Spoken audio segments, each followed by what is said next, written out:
Rosario, la ley, lo que pasa es que es una ley muy voluntarista. O sea, es una ley que, en fin, por las cosas estas que pasan en España, ¿no? Ha sido fruto de un consenso político, de muchas tensiones entre unos cuerpos, otros, todos presionando al ministro, a los diputados, a los senadores, los distintos grupos parlamentarios, etcétera, etcétera, y al final, pues, es de una regulación muy escasa que tendrá que ser reformada o completada en el futuro.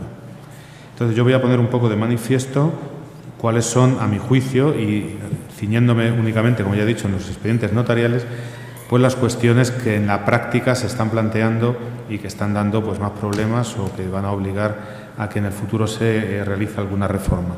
Y teniendo en cuenta que solo voy a hablar de la ley de jurisdicción voluntaria, no de otros expedientes de jurisdicción voluntaria que también se han atribuido a los notarios, como son los expedientes en materia de derechos reales, que está en la ley de reforma de la ley hipotecaria y del catastro, que eso es una materia pues un poco más larga.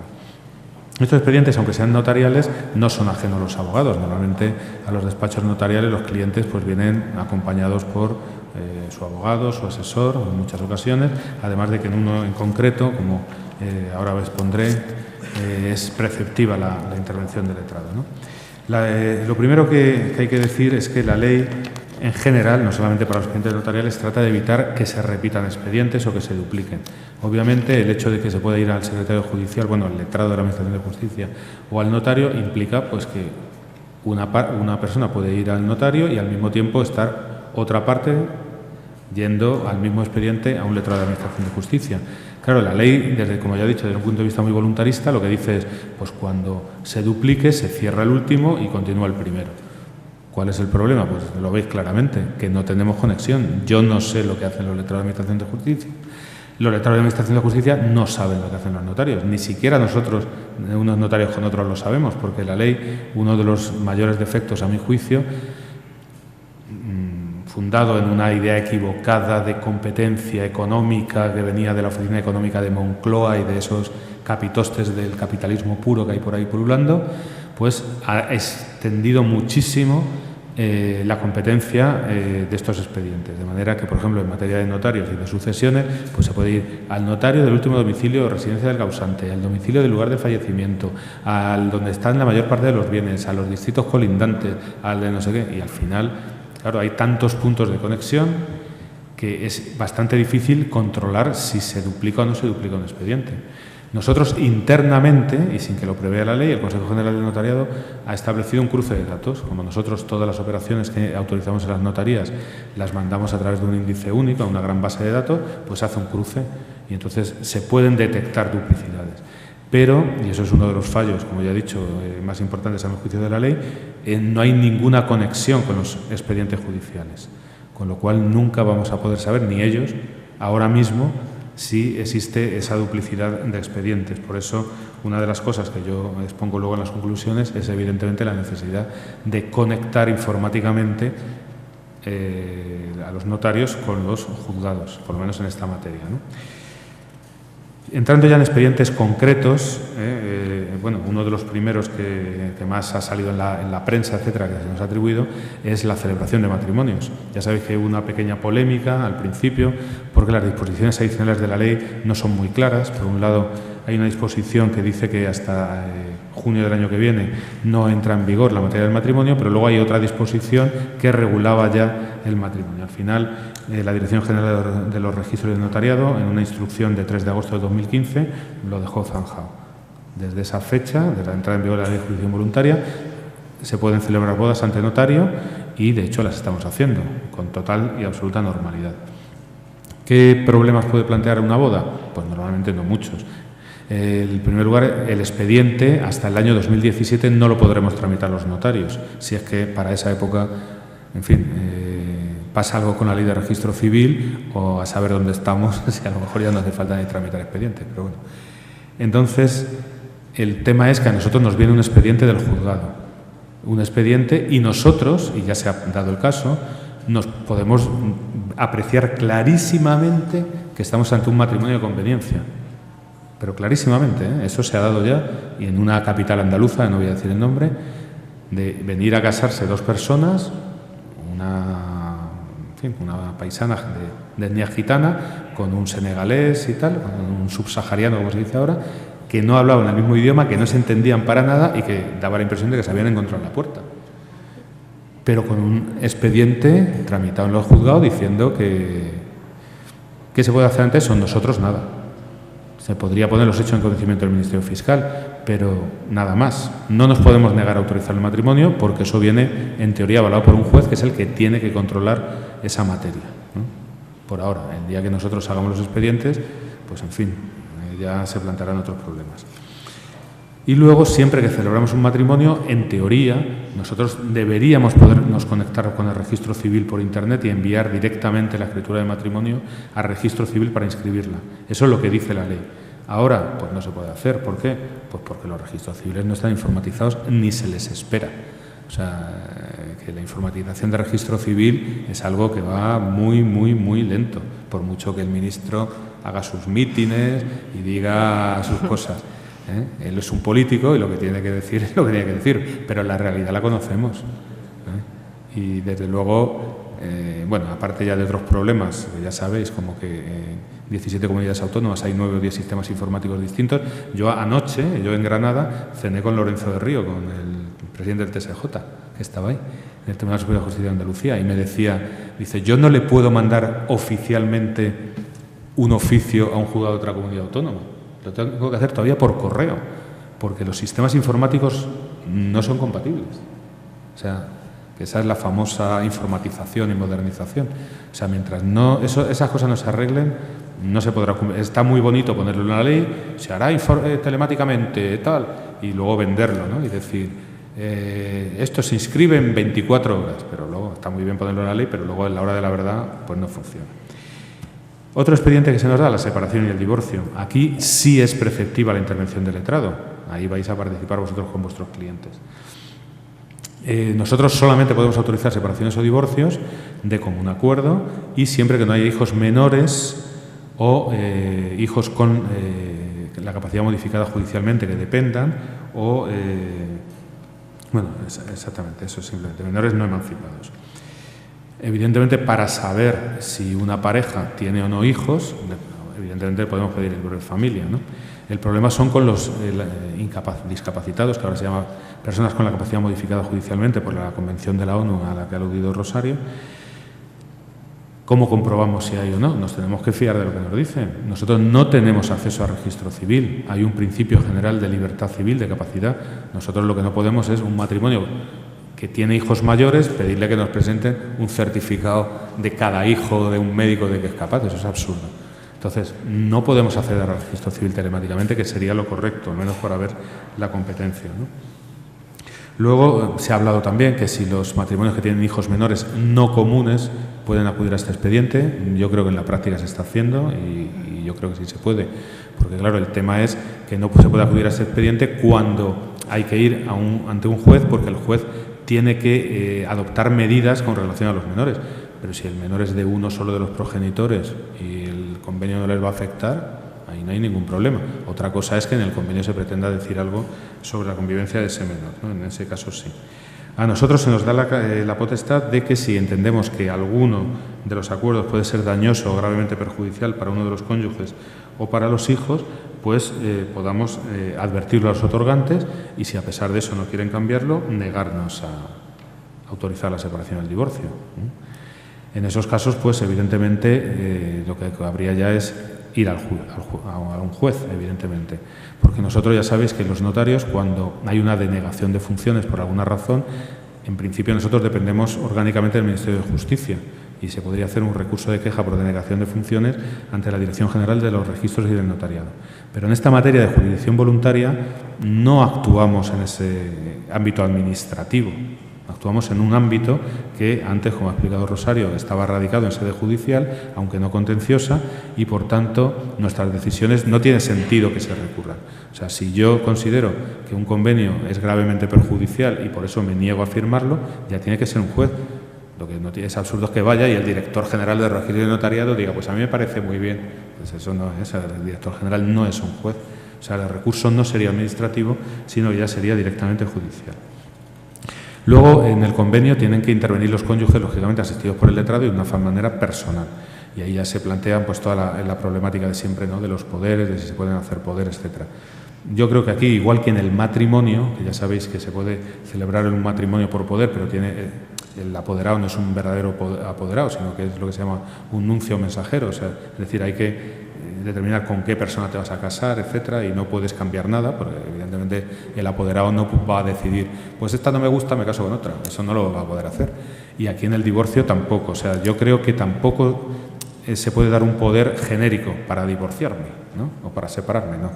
O sea, tendría que ser un divorcio concreto y con un contenido concreto del convenio, que bien se uniría al poder, como se hace a veces para ir a un juicio, ¿no?, a ratificarse, que van con el convenio unido, o incluso si están a distancia. Las notarías estamos todas unidas telemáticamente, es decir, que puede estar un cónyuge en una notaría y otro en otra notaría a 500 kilómetros y cada uno y prestar el consentimiento. No es necesario que haya dos letrados, puede ser el mismo letrado. Normalmente en las escrituras el letrado firma también para decir que ha prestado su asistencia, ¿no? Bueno, otro expediente también en materia matrimonial que se nos ha conferido es la constancia de régimen económico matrimonial. Eso ahora mismo tiene poca virtualidad. Cuando entre en vigor la Ley del Registro Civil del año 2017, vuelvo a repetir, si es que entra y hay algún funcionario que quiera hacerse cargo de aquello, pues entonces será obligatoria la constancia de régimen matrimonial en el Registro Civil. Hasta entonces no lo es, pero el expediente en cuya virtud se va a hacer la constancia, porque normalmente se hace en principio, pero de matrimonios ya inscritos, sí se atribuye a los notarios una especie de acta de notoriedad en la cual pues se presentan las pruebas pertinentes al notario y el notario, pues aplicando las reglas del Código Civil, de cuál ha sido, en fin, la vecindad civil común, el último domicilio después del matrimonio, en fin, los criterios de conexión, ¿no?, que establece el Código Civil, pues va a hacer esa declaración, teniendo en cuenta que, evidentemente, aunque la ley habla de que esta acta puede ser instada por uno de los cónyuges, evidentemente habrá que citar al otro, tendrá que estar de acuerdo, pueden llevar testigos, etcétera, etcétera. Y entonces el notario emitirá su juicio que, igual que antes os he dicho, se podrá ser revisado judicialmente, pero no en vía administrativa. Y aquí, como en todos los demás expedientes de registro civil, pues seguimos echando en falta, como ya he dicho, esa conexión telemática con el registro civil. También se nos ha conferido, ya teníamos antes la declaración de herederos ab intestato, como sabéis, de descendientes, ascendientes y cónyuge. Y ahora se nos han dado también las de colaterales. En definitiva, el procedimiento, que era muy sencillo, pues ahora lo han complicado un poquillo. En fin, no voy a entrar en cuál fue la tramitación de la ley, que fue un poco chapucera en esta materia, pero al final pues se han producido algunos problemas, alguna contradicción. Por ejemplo, el artículo 55 de la Ley del Notariado, en su punto 1, dice que el expediente lo puede legitimar los parientes del difunto. El artículo 55.2 habla de cualquier persona con interés legítimo. En realidad, lo podría instar cualquier persona siempre que a juicio del notario tuviera interés. Fundamentalmente un acreedor que tiene interés en saber quiénes son los herederos. Lo que pasa es que luego hay que aportar la documentación. Además de las audiencias, testigos, etcétera, el notario puede practicar todas las pruebas que considere oportunas y a esos efectos incluso si se ha permitido que nosotros tengamos una especie de auxilio, de dirigirnos a autoridades, a registros públicos, etcétera, para que nos proporcionen los domicilios o los datos personales de las personas a las que tengamos que notificar, ¿no? Luego, en el caso de que haya menores o personas con capacidad modificada judicialmente, pues lo comunicamos al fiscal para que le nombren el oportuno defensor judicial. Ahí la mayor cuestión es si al final hay que citar. Eso ya va a depender del notario y de las circunstancias de cada caso. Habrá declaraciones de herederos sencillas, donde no haga falta citar a demasiada gente, y otras complicadas, o donde haya sospecha de que puede haber otros parientes de los que no se tiene noticia, en el registro civil, en fin, y entonces pues ya haríamos unas notificaciones mucho más amplias. También se nos han dado como expedientes, estos ya dentro de la materia de derecho sucesorio, igual que pasa con la declaración de herederos, la presentación, adveración, apertura y protocolización de testamentos. Ya sabéis que hay fundamentalmente dos clases de testamentos que hay que adverar. Uno es el testamento cerrado, en el testamento cerrado, como se ha otorgado ante notario, no hay que acreditar que el testamento es auténtico, porque ya se ha hecho ante notario, pero como va cerrado en un sobre y ese sobre lo puede guardar el notario o lo puede guardar otra persona, lo que hay que acreditar es que no se ha abierto, no se ha alterado, etcétera. Mientras que en el hológrafo lo que hay que acreditar es que el testamento lo hizo la persona que dice que lo hizo, aparte de reunir todos los requisitos que dice el Código Civil, de fecha, de autógrafo, la firma, en fin, todas estas cosas, ¿no? Entonces, como ya he dicho, aquí el problema, aparte de los puntos de conexión, es que la ley no dice, en el caso de que el notario no estime justificada la autenticidad del testamento, ¿qué se hace con el testamento? Yo lo que digo, lo que yo siempre he pensado, es que lo que hay que hacer es devolvérselo al interesado, porque podrá ir a un juicio y podrá un juez a lo mejor tener un criterio distinto, porque frente a ese criterio del notario, lo que no puede ser dejarlo ya ahí en el expediente, porque entonces ya ese testamento no se va a poder utilizar nunca más. La ley ha establecido también una presentación, alteración, apertura y protocolización de testamentos otorgados en forma oral. Ya sabéis que eso es una cosa rarísima, que solo se puede hacer en peligro de muerte ante testigos, en tiempo de epidemia, y luego los testamentos estos militares, ¿no?, que se hacen de los militares en campaña o se hacen en los buques en alta mar, en fin. Entonces, estos testamentos, para ser válidos, tienen dos problemas. Uno, que caducan, o sea, si no se adveran en unos plazos muy breves ya no sirven para nada. Aparte de que en ocasiones pues hay que morirse para que valgan, ¿no?, porque si uno sobrevive al peligro, por ejemplo, ya no vale. Y luego, que estos testamentos, pues claro, al hacerse delante de testigos necesitan un expediente, y aquí ha habido una novedad que no está en el Código Civil, pero que ha introducido la ley del notariado, porque a algún se le ha ocurrido con esto de las nuevas tecnologías, y es la posibilidad de que en estos testamentos, que vuelvo a repetir, que no son normales, digo, para que la gente no se lance como en las películas con el vídeo allí a grabarse a sí mismo haciendo testamentos, que eso no vale. O sea, tiene que ser en los casos estos de peligro de muerte, epidemia, etcétera. Pero la ley ha establecido que cuando haya grabaciones audiovisuales, en audio, notas, soportes magnéticos, digitales, etcétera, se puedan aportar al notario, y entonces el notario tenga que examinarlos y ver, evidentemente del notario dentro de su libertad podrá también hacer venir a un perito para que el perito mire a ver si ha sido alterado o no ha sido alterado, ¿no? Además, la ley exige que todos los testigos estén de acuerdo en que esa grabación es correcta, porque en cuanto uno dude ya no está claro. Pero lo que quiero decir es que esos sistemas que los ha introducido la ley del notariado no vienen del Código Civil. El Código Civil nunca habla de grabaciones audiovisuales ni auditivas, etcétera. Y lo ha introducido de una forma tímida, porque ya digo que lo ha introducido solo para estos testamentos especiales. Y supongo que sí se aplicará. Si un militar está en campaña allí en el Líbano y está en el frente, pues ya sabes que con el móvil le grabarán mientras durante la misión, ¿no?, diciendo, pues se lo dejo todo a no sé quién y tal. Pues bueno, eso ahora sí puede ser, ese tipo de testamentos, ¿no? Dentro del derecho sucesorio también se nos han conferido una serie de facultades relacionadas con el albacea. En concreto, pues en la escritura pública pues puede aceptar el cargo, excusarse de desempeñarlo. También se puede aceptar tácitamente, o sea que no es obligatorio que sea ante notario. Lo que sí es importante es que una vez aceptado, la renuncia tiene que hacerse ante el letrado de la Administración de Justicia o ante notario, alegando justa causa, a nuestro criterio, lo cual es muy importante. Ya sabéis que si el albacea renuncia sin justa causa, pierde lo que el testador le haya dejado en el testamento. Entonces es muy importante saber si es justo o no es justo. Eso es un juicio que los letrados de la Administración de Justicia o que nosotros tendremos que hacer, y tendrá que ser un juicio motivado que lógicamente se podrá recurrir. También se nos da la posibilidad de que, terminado el plazo del albaceazgo, podamos, tanto letrados como nosotros, conceder nueva prórroga, ¿no?, atendida las circunstancias. Y evidentemente yo aquí apunto que también podría ser que nosotros llegásemos y dijésemos, pues atendida las circunstancias no te doy más prórroga porque ya has tenido 5 años para hacer esto, ¿no?, y que incurra en la responsabilidad que tenga que incurrir. Parecido es el tema del contador partidor dativo, aparte del nombramiento, etcétera.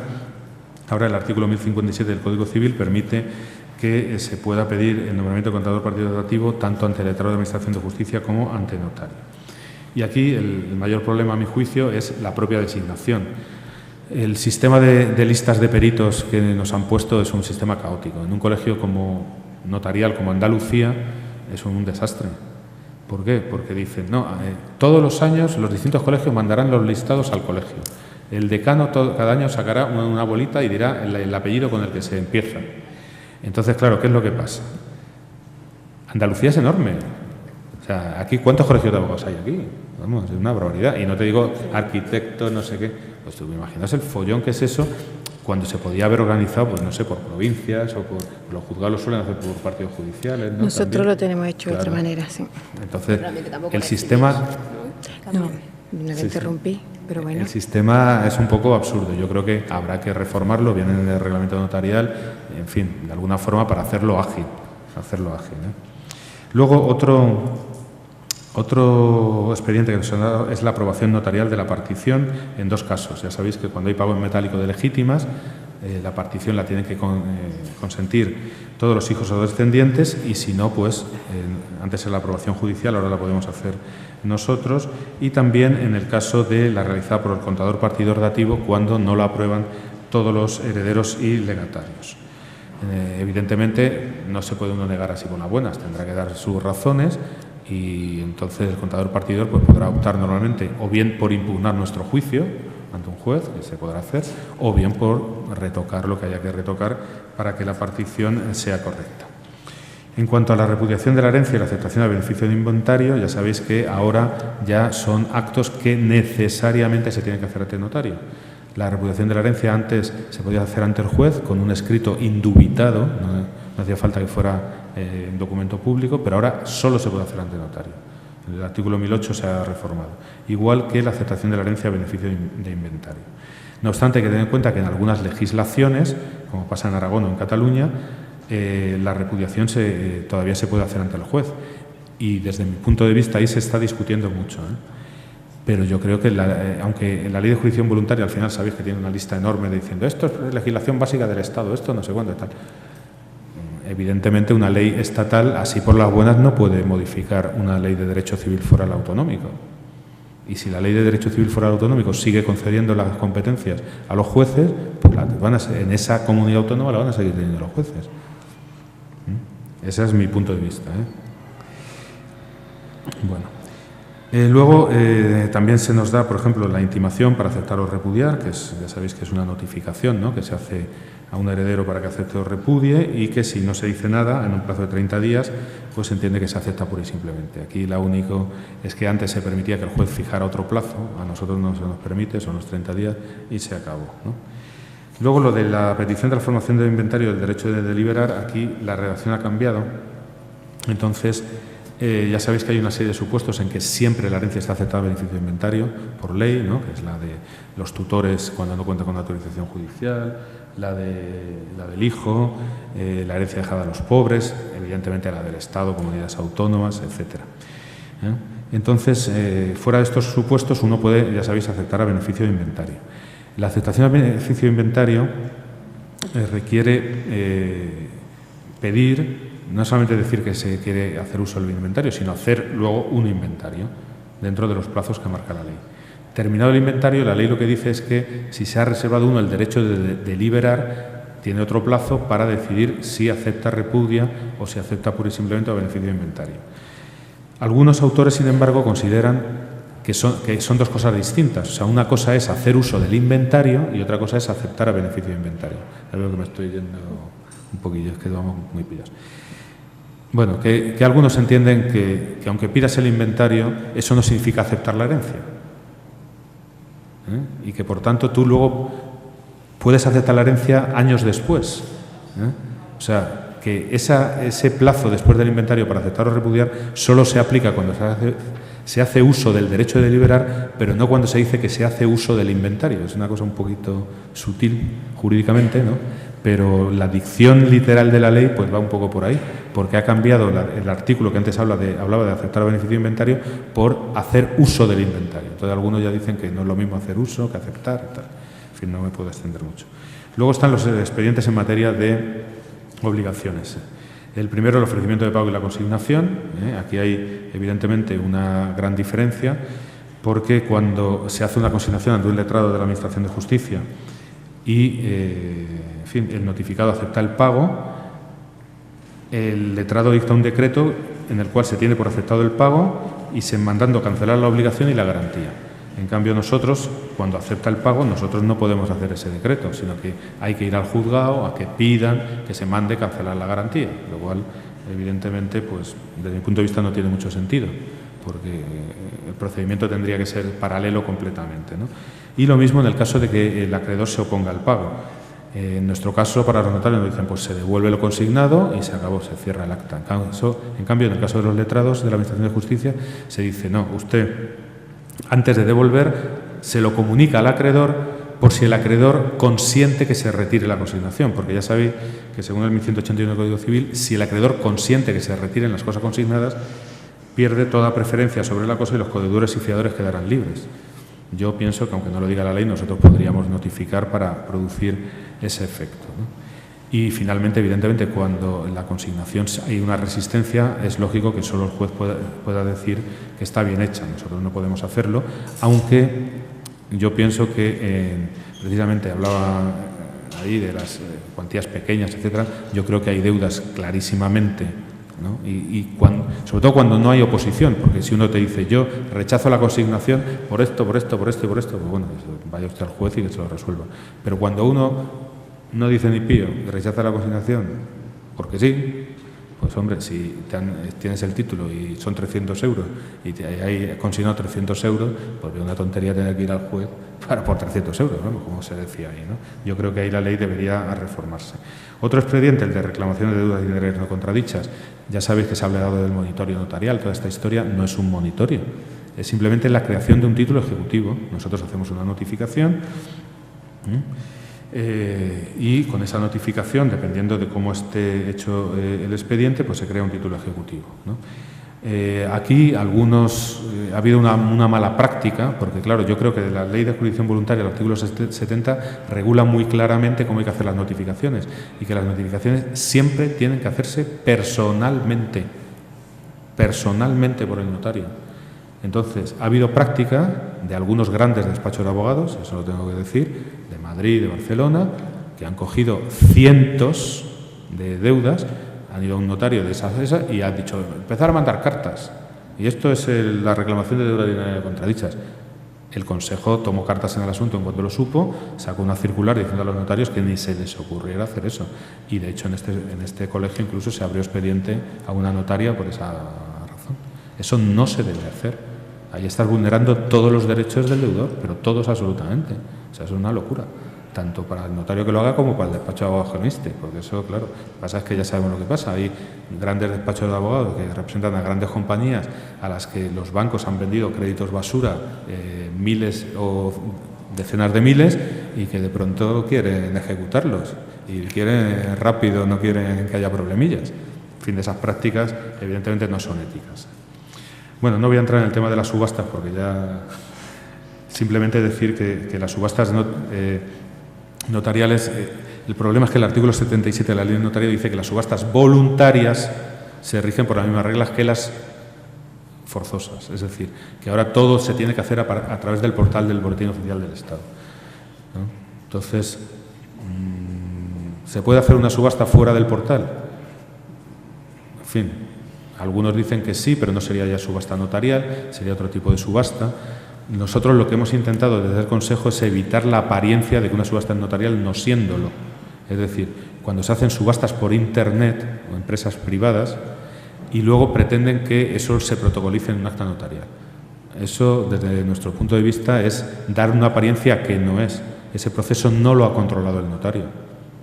Eso es un acta simplemente de protocolización, de que tú dices que has hecho esto, pero no es una subasta notarial ni controlada por el notario. Esas prácticas también las hemos cortado, ¿no? Y, en fin, luego hay otros de robo, hurto, los depósitos, venta de bienes depositados, que esto tampoco voy a entrar. La conciliación, bueno, ya has hablado tú un poco de la conciliación, nosotros también la podemos hacer, ¿no? El nombramiento de peritos en contrato de seguros, que tampoco tiene mayor misterio, y ya voy a las conclusiones directamente. Entonces, ¿cuáles son las conclusiones? Como me dijo Elena que había que sacar unas conclusiones desde el punto de vista de los notarios. Primero, que hay que establecer, como ya he dicho, comunicaciones telemáticas con el registro civil que no están operativas para poder obtener certificaciones y hacer inscripciones directamente. que por otro lado debe limitarse los puntos de conexión, que no es un problema de competencia, que estamos hablando de función pública, igual que en los juzgados. No es un problema de competencia, no se trata de competir en precios, de que se puedan hacer las cosas en cualquier. Estamos hablando de expedientes donde se ventilan derechos de personas y esos tienen que estar vinculados al lugar donde están las personas o donde están los bienes, porque si no estás limitando el derecho de defensa. Si a ti te hacen un expediente y te notifican y resulta que la notaría que está tramitando o el juzgado que está tramitando lo tienes a 400 kilómetros de tu casa, pues a lo mejor no hacen nada. Es que eso tenían que pensar un poquito los popes económicos ultraliberales estos, ¿eh? Luego han de arbitrarse mecanismos informáticos con el Consejo General del Poder Judicial para estar interconectados, ¿eh? Por eso que he dicho, para evitar duplicidades. Y luego reformar, como ya he dicho, lo de los peritos y hacer un desarrollo reglamentario de algunos expedientes como declaración de herederos, subastas voluntarias y sobre todo el reglamento notarial en materia de notificaciones. En fin, no me enrollo más porque además, en fin, os da tiempo todavía para vestiros antes de ir a los alcázares. Ya estáis todos muy guapos, gracias. Así que vamos a aprovechar, aunque sea...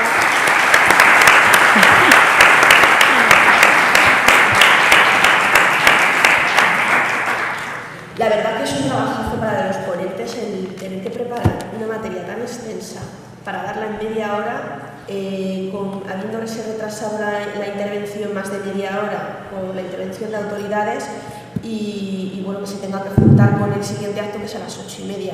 Pero bueno, como nos queda todavía un ratito, hasta las 8:30, y como estáis tan guapos todos y estáis arreglados, pues podemos comentar un poquito, pues a ver, si tenéis alguna pregunta o en la práctica que os haya surgido. Ahí no. Yo lo has pasado por encima, pero ¿qué te interesaba lo de haber hecho algo de los robos en mucho?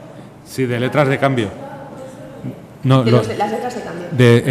Sí, es el expediente, que esto no tiene, bueno, el expediente que antes era puramente judicial, de robo, hurto, extracción, pérdida de títulos valores, que es un expediente que ahora se hace en las notarías. Yo no sé si se hace mucho en los juzgados, la verdad. Alguno hay. Alguno hay, pero es que además tú ten en cuenta una cosa. Ahora, ¿qué títulos valores se te pueden extraviar? Se te podrá extraviar una letra de cambio, un cheque. Pero bueno, eso vas al banco, lo anulas y se acabó. O sea, la letra de cambio sobre todo. El tema es que otros títulos valores, porque ahí habla de acciones, partes de sociedades, no sé qué. Pero vamos a ver, si hoy todo son anotaciones en cuenta, son registros contables, ya no hay acciones en papel. Y las participaciones de las sociedades limitadas no son ni siquiera títulos valores. Entonces, los resguardos que te puedan dar de que una acción te pertenece, eso no es un título. Además, lo dice la Ley de Mercado de Valores, que no tiene el valor de título valor. Entonces, es un expediente muy residual, que a lo mejor puede servir, pues eso, para una letra de cambio, a lo mejor conocimientos de embarque, ¿no? En los sitios de puertos, que si se puede perder, eso sí, ¿no? Un resguardo de depósito de mercancías. Entonces, ahí, pero claro, es un procedimiento larguísimo, donde se hace unas notificaciones, se hace una especie de suspensión provisional de la entrega y si tal, hay que pasar un año, al año ya te emiten un duplicado, es un poco rollo. Pero bueno, estaba antes regulado en el Código de Comercio y ahora lo han regulado aquí en la Ley de Jurisdicción Voluntaria. En todo caso, judicialmente sí. Cambia. Luego es que también hay muchísimos expedientes, por ejemplo he visto uno, fijación de plazo para el cumplimiento de obligaciones. ¿Eso realmente en la práctica se exige? No. O sea, es que creo que hay tantos expedientes que... Y luego, también en relación con la actividad que hacemos en CEA, por el tema de los contadores, la designación de los contadores partidores, recientemente hemos mandado pues, un comunicado para mandar escritos a través de las agrupaciones a los colegios para solicitar a los colegios que nos den información sobre las designaciones de contadores partidores que se hacen por los distintos juzgados. Veo que también los notarios pues, tienen también un problema. Claro. Normalmente no recibes esa información de los colegios profesionales. No, y además... Con lo que tendremos que ampliar el comunicado a los notarios. No, sí, además te digo una cosa, hay muchos colegios, a nosotros nos sorprende, bueno, aquí tengo a José Luis Lledó, que es el vicedecano, que nosotros pedimos que mandéis listados de contadores partidores y no los mandáis. A los colegios. A los colegios. No, ni anual ni bianual. Pues igual la opción es que remitamos y en cambio hay abogados individuales que nos mandan escritos diciendo a mí que me incluyan en la lista. Aunque no sea de la comunidad. Nosotros, ¿de dónde nos han llegado? De Madrid, de Zaragoza, de todos sitios. Pero es que, por ejemplo, en Toledo el problema que tenemos es que en el juzgado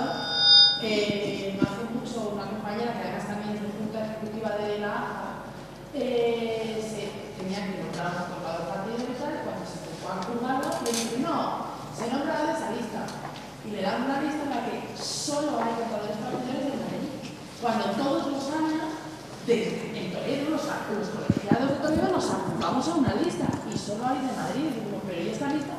No. Entonces hemos llegado a la conclusión de que efectivamente esa insaturación, no sé. Ya, pero también te digo una cosa, hay que tener mucho cuidado, lo digo para los colegios, bueno, vosotros no sois colegio, ya lo sé, pero digo para que lo sepáis, porque ya ha habido problemas con las listas de los colegios en competencia, lo sabéis, ¿no? El colegio tiene que, el colegio, evidentemente, lo que no tiene sentido es que te mande la lista de todos los colegiados, pero por lo menos tiene que decir, el colegiado que quiera, que se apunte. Pero es que hay colegios que mandan listas que no son de todos, pero son las listas que hacen ellos. Y ¿sabes lo que te digo? Y ahí puede haber un problema gordo.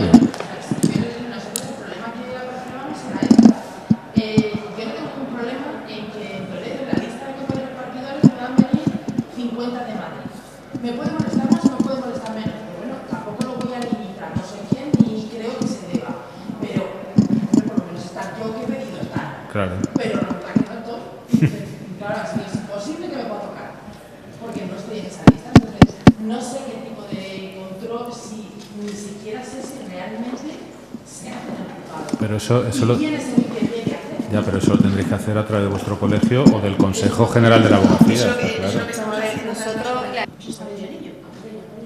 Por ello. ¿Tenéis alguna consulta más o comentario, observación? ¿En la práctica se os ha surgido alguna cosa? Venga, listo. Un problema sobre el tema de los divorcios. Es un poco lo que siempre se ha dicho Si es que nos oímos bien. Que con la ley de jurisdicción voluntaria la posibilidad de realizar divorcios o separaciones ante notario se produce un problema con el tema del beneficio de justicia gratuita, es decir, la justicia a dos velocidades, quien puede acceder a justicia gratuita o no. La ley de justicia gratuita sí que prevé una reducción en los honorarios de notarios, pero es, si no me equivoco, es parcial, no sé si llegaba al 80%. Sí, depende. Depende de todos modos. Lo que pasa es que, claro, la ley de asistencia jurídica gratuita es antigua ya. ¿El 96? Entonces, claro, está hecha antes de la ley de jurisdicción voluntaria. Entonces, lo que dice la ley de jurisdicción voluntaria es que la persona que acredite tener derecho al beneficio de justicia gratuita, pues se le aplicará la ley. Pero claro, ahora mismo es una reducción, como tú dices, es una reducción. Entonces, ahora mismo una notaría, ¿cómo gestiona eso? ¿Tienen que ir a justicia gratuita a pedir el beneficio? No, lo que dice la disposición adicional, no me acuerdo cuál es, de la ley de jurisdicción voluntaria, es que tienen que pedirlo en el colegio notarial. Y entonces nosotros, de hecho, en la última junta directiva hubo una señora, era para una declaración de herederos. Era una señora que pidió la justicia gratuita en Marbella, me parece que era. Entonces se lo damos y va a turno, porque lo que es justicia gratuita va a turno entre todos los notarios de la población. Y entonces lo hemos turnado y el que la haga no cobra nada, ¿eh? No, ahí sí que no cobra. ¿Y el expediente lo gestiona entonces el colegio notarial de la zona correspondiente? El expediente de justicia gratuita. Eso. Porque lo que dice la ley, claro, eso tampoco os voy a enrollar ahora, vamos a ver. Yo soy uno de los que, porque yo soy vicepresidente del Consejo General del Notario también, y soy uno de los que estuvo en las negociaciones de la ley esta. Y entonces ahí se habló, y es lo que yo dije a Rafael Catalá, al ministro de Justicia, en una reunión, y etcétera. Y bueno, y había más gente, ¿no? El director general de registro y tal. Y dije, vamos a ver, lo que tenéis que hacer es en ese, no sé cómo se llama, ese consejo donde están jueces, abogados y tal, de la justicia gratuita. Comisión de asistencia jurídica gratuita. Las comisiones, estas comisiones, digo, ahora meternos a nosotros, claro, porque estamos haciendo tal. Ah, sí, no es mala idea, no es mala idea. Al final no lo hicieron. Claro. Lo que hicieron fue decir, claro, lo que hacen, pues el beneficio de justicia gratuita, el que quiera, lo solicita y lo concede la Junta Directiva del Colegio Notarial.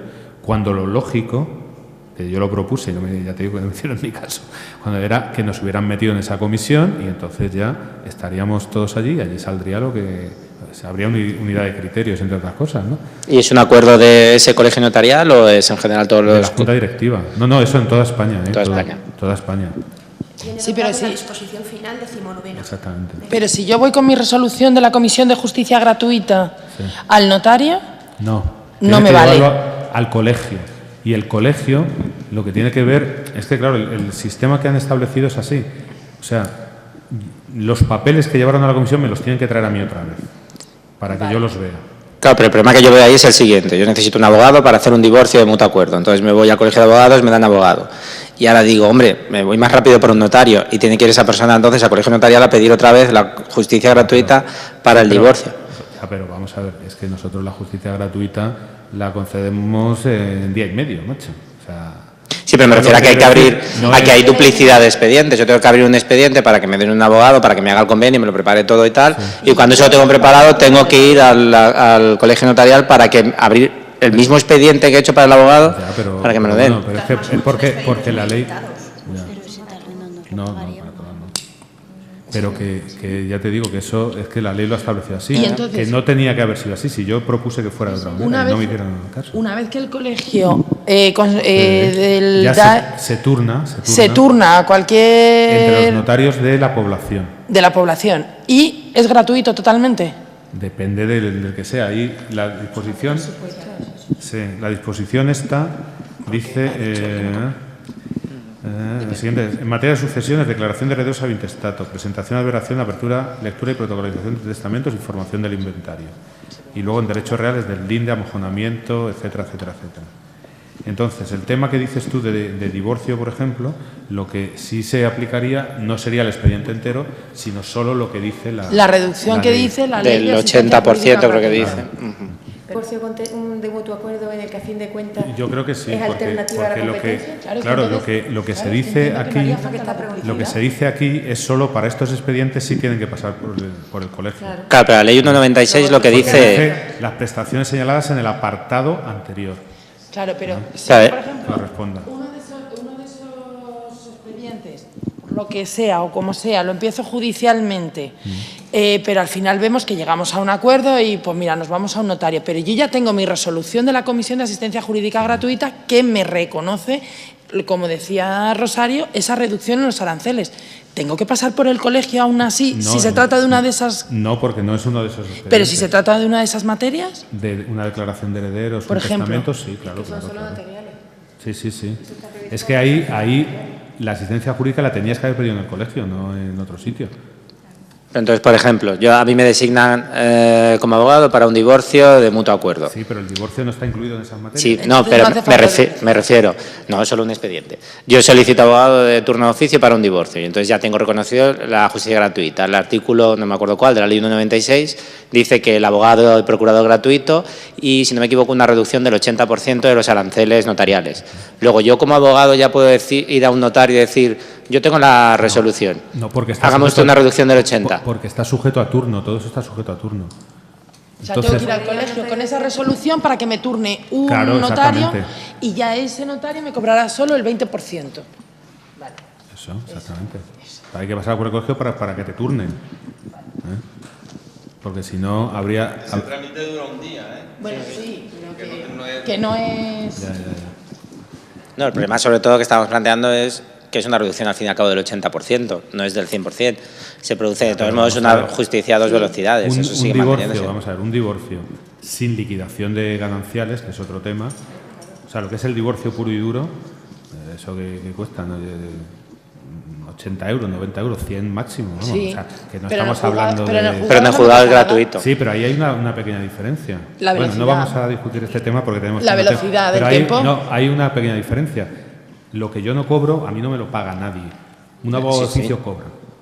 Sí, yo no estoy echando la culpa, no estamos echando la culpa a los notarios. Es que a nosotros el Ministerio no nos paga la justicia gratuita. Esa no es a costa de nuestro bolsillo. O sea, es decir, se reduce el arancel o no se cobra, punto. Nadie te lo paga. El trabajo que tú hagas nadie te lo paga. Que es distinto.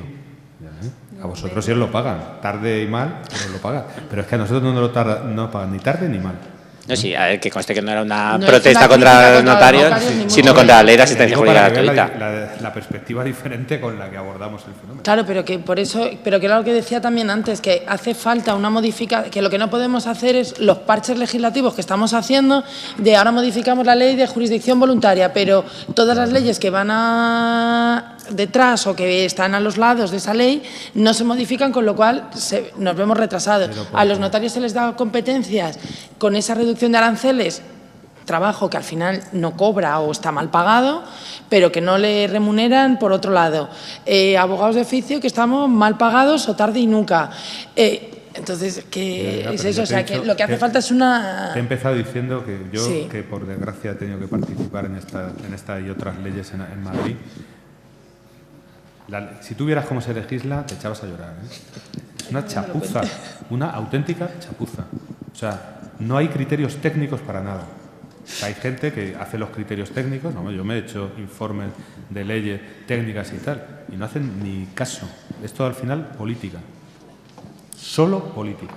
Y por política, pues, esta frase no me gusta, quítamela, esta, y al final queda hecho una mierda. Pero así funciona España, ¿eh? Ya te lo digo. Y si pensáis que funciona de otra manera, estáis muy equivocados. No, nos hemos caído ya de Bueno, pues espero que nos quedemos con otra conclusión, que es que podemos participar en la Comisión de Estudios, Informes y Proyectos de CEA y modificar las leyes, o intentar modificar. en la rueda de la chapuza.